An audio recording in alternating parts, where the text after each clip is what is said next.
Well, howdy, folks. This is Pastor Andy Duffy bringing you a devotion from the book of Philippians from my office library at the church. You can see all of my assortment of books, or at least the ones that fit in the camera frame. I love books. I know some of you love books. Some of you, books are more questionable. I understand that. But the reason I'm bringing this devotion to you from my library in front of all of my precious books is because of a verse that Paul uses in chapter 4 of Philippians. He says, he asks the church in Philippi to greet the other Christians, to help those who are having a difficult time. And he refers to these folks as those whose names are in the book of life. Those whose names are in the book of life. You can kind of picture this kind of heavenly book. We know it's a metaphor. It's a metaphor, right? And God's got the names of, all of his faithful followers written in this book.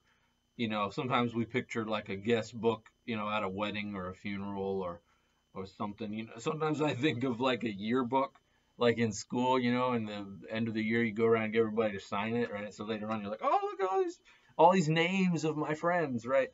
Now I'm picturing Jesus running around all of us saying, can you sign my book, right? And have a great summer, keep in touch, all this kind of stuff. But, I think there's something about books.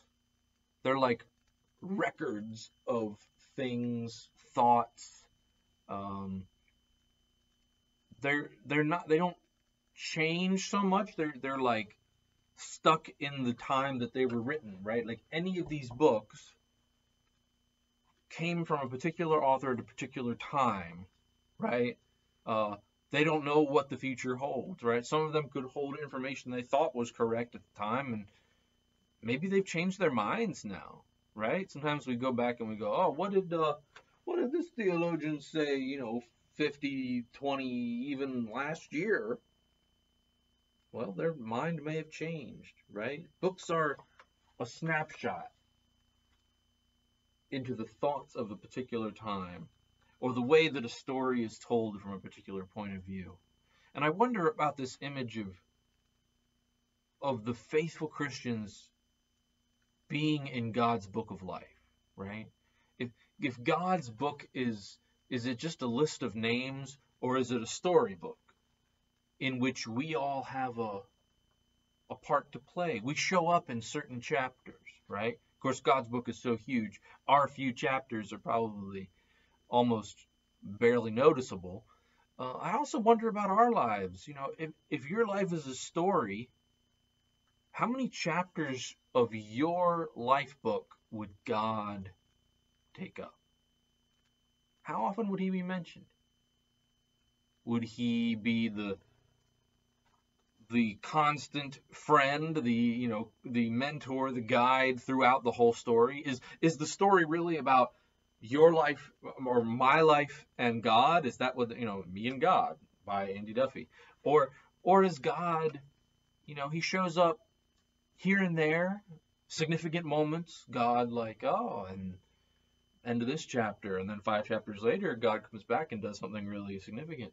Or is God like in the background all the time? It's just, you have your own storyline, you're going through your life, and oh, God's in the background. How you doing, Jesus? Or is he more like a footnote or an endnote, right? Like every once in a while you come across a little letter, A, B, and you have to go down to the bottom of the page and, oh yeah, there's, Jesus was also here. How much is God a part of your story? Because you can bet that God wants you to be a huge part of his story. Maybe not a whole lot of time, but a lot of significance. So, just something to think about, as I am confident that Many of our names are in God's book of life. They're there because we want them to be there, and because we choose to live our lives out of God's life. May God be your best friend and sidekick. May he be the Ron Weasley to your Harry Potter, and the Dumbledore, and the Hermione, and, well, maybe he's Harry Potter, and maybe we're just Neville Longbottoms along for the ride. But we change as the story goes. If you get those Harry Potter references, that was for you. Have a good one. God bless you. Read a book of life.